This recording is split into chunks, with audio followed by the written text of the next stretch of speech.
નમસ્કાર સાથીઓ, આજે બાર કાઉન્સિલ ઓફ ગુજરાત દ્વારા એડવોકેટ મનીષ વાળાના નામે પ્રોવિઝનલ સનદ નંબર 11-829/2025 જે પોસ્ટ દ્વારા મોકલવામાં આવ્યો છે. બાર કાઉન્સિલ ઓફ ગુજરાત જે પટેલ સાહેબનો ખૂબ ખૂબ આભાર. કૃષ્ણ દવેની એક પ્રખ્યાત કવિતા છે કે ટેફું સમજીને અમને ફેંકી દ્યો ધૂળમાં, કે સોનાના ત્રાજવેથી તોલો, અમને શું ફેર પડે બોલો. આંગળીયું પકડીને ક્યાં આવ્યા તા કોઈની, કે ભૂલા પડવાથી અમે ડરીએ. માર્ગને પગલાને મોજ પડી જાય એમ આપણે તો આપણામાં ફરીએ.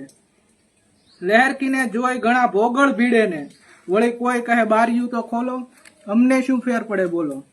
વગડે વેરાન હારે વાતું મંડાણી, મન થયું ઉગ્યા તો ઉગ્યા. આપણે ક્યાં માળીને કરગરવા ગયા તા, ટોસ લગી પૂગ્યા તો પૂગ્યા.